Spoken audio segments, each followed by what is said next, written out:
बयान दे रहे हैं बीजेपी के प्रवक्ता, सुनते हैं। Want an ACB to review this particular the whole Sheesh Mahal operation. You want that ACB should investigate this, whether you will be filing a complaint or not, sir? If LG has taken the cognizance of the matter, I think he will take any appropriate legal and technical instrument to deal with it.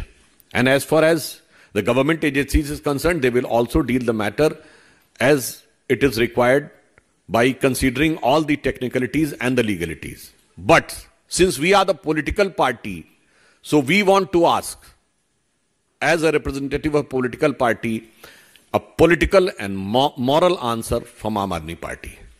Because they try to become self-proclaimed one and only exclusive copyright holder of the morality in the politics, which has been totally shattered. Any question?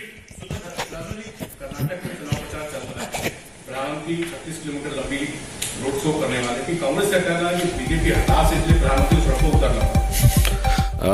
माननीय प्रधानमंत्री जी का अभी तक का सबसे बड़ा जो road show हुआ था वो अहमदाबाद में हुआ था, 50 किलोमीटर का। कौन हताश था और उसके बाद कौन हताश दिखा?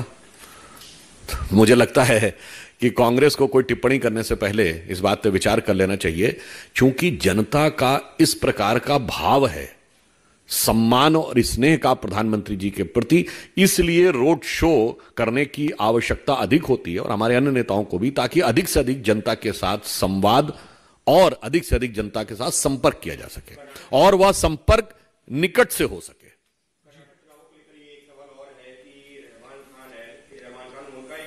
बजरंगबली का नाम लेकर के टेरराइज किया जा रहा है और दूसरा उनका कहना है कि मुसलमानों का जो आरक्षण है वो 4 से 6% बढ़ाने पर हम विचार करेंगे। देखिए, एक बात मैं कहना चाहूंगा कि सांप्रदायिक आधार के ऊपर आरक्षण देने का कोई प्रावधान संविधान में नहीं है।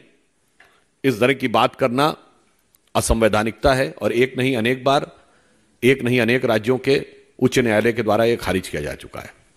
अब रही बात इसकी कि उनकी बड़ी हास्यास्पद स्थिति है कि पीएफआई जिस पे बैन है वो कहते हैं हम लगा देंगे, और बजरंग दल जिस पे वो बैन लगा ही नहीं सकते, एक राज्य सरकार होने जाते हैं उस पे कहते हैं लगा देंगे। मतलब अब आप सोचिए कि इनकी क्या बात पे भरोसा किया जाए, इस बात की करामात आप समझिए। तभी तो माननीय प्रधानमंत्री जी ने कहा कि इनकी बात की कोई वारंटी नहीं, क्या गारंटी की बात की जाए। मतलब जो हो चुका है वो कर देंगे और जो कर नहीं सकते वो भी कर देंगे।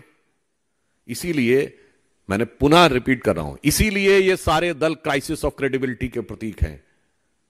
और मैं पूर्व में बात कह चुका हूं, फिर रिपीट कर रहा हूं, बजरंग दल पर यह प्रतिबंध लगाने का दावा नहीं कर रहे हैं, ये लगा चुके हैं और अदालत की चौखट पर औंधे मुंह गिर चुके हैं। विवादित ढांचा गिरने के बाद 10 दिसंबर 1992 को इन्होंने संघ और बजरंग दल दोनों पर प्रतिबंध लगाया था। नियमानुसार 90 दिन के अंदर इनको कोर्ट के सामने सारे साक्ष्य एक ट्रिब्यूनल के रूप में प्रस्तुत करने पड़ते हैं, जो ये साबित करने में असफल रहे और 4 जून 1993 को बाहरी ट्रिब्यूनल ने पूरी तरीके से खारिज कर दिया।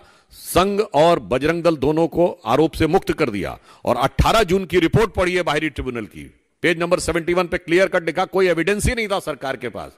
तो इसका मतलब चाहे भूत हो या वर्तमान हो, दोनों उनका ऐसा है, तो भविष्य क्या होगा आप समझ सकते हैं। एक करके प्लीज। बजरंगबली का नाम लेके तो भय दूर भागता है। अब उससे भयभीत कौन होता है वो आप लोग ज्यादा बेहतर समझते होंगे कि बजरंगबली के नाम से कौन भयभीत होता है।